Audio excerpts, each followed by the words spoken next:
Hello YouTube, we meet again back in my shop, and we are going to talk about a couple tips on cutting on...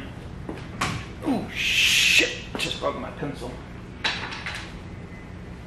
We're going to talk about a couple tips on using the table saw. So the other day my apprentice cut his finger on the table saw. Thank God I have a saw stop, and it didn't cut his finger in half. It only cut the tip. It wasn't a paper cut, it was definitely more than a paper cut. It cut a little bit more of the meat off than I thought it was going to, but hey, at least he still has his finger, and we didn't have to rush to the doctors to reattach his finger. The saw stop did its job. It didn't trigger as fast as I would like, but hey, it's the way it goes. First thing that you should do before cutting is have a table or something that's going to catch and support your piece that you're cutting. You see, I have an 8x8 table behind my saw that's going to catch anything that I am going to throw through the saw. If I'm cutting a 52-inch rip, it's going to catch it. This table I roll next to my saw. I lock the wheels.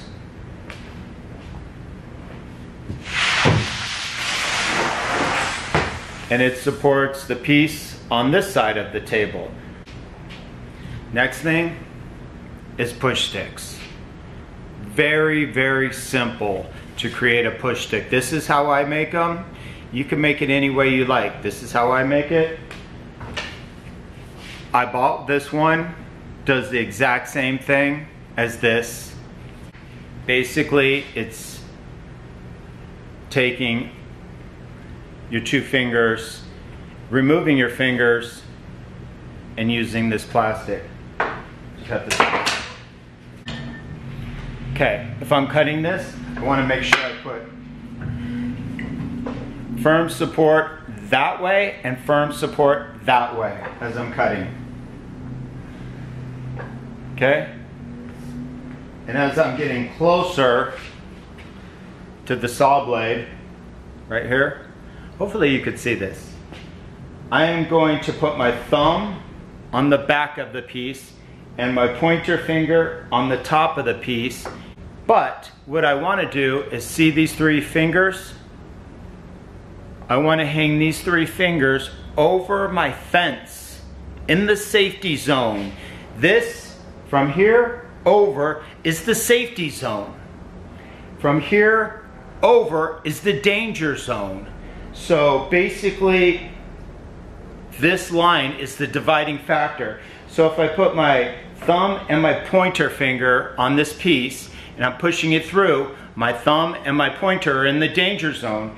If I hang my three other fingers over this point, they're in the safety zone. So I don't have to worry about my middle finger, ring finger, and pinky because they're safe on this side of the safety zone. There we go, just like that. If you don't feel comfortable doing that way, put a push stick on there. Does the same thing.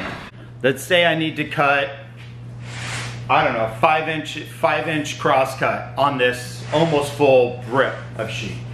I'm going to set it up to 5 inches. I'm going to stand at this corner, and what I want to do throughout the whole cut is I want to put pressure on this corner right here.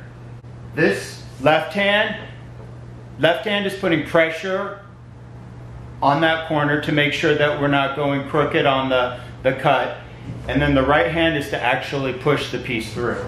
So I got the left hand guiding it, putting pressure on that right corner, and then I got the right hand pushing the piece through.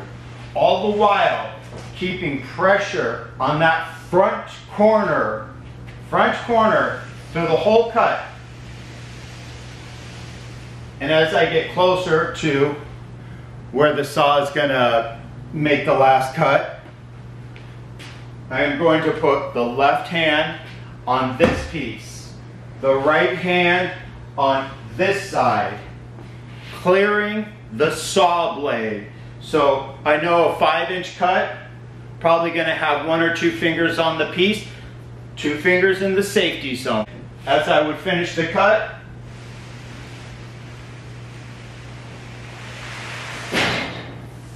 just like that. Left hand steers the piece, right hand drives the piece. Let's just say that you're cutting something narrow this way but long this way. And you're cutting whatever, let's just say a 1/2 inch off of this end. Put the fence, piece on the fence, both hands on this piece is going to give you extra strength to make sure that this piece is not going to, whatever, twist in there. If this piece is twisting, you want to make sure that you correct it. And you want to make sure that you're looking here at the fence. Looking more at the fence, less at the saw blade, but knowing where your hands are on the piece at all time. If this piece binds in here, it's got nowhere to go but back this way, and it's coming at you full force.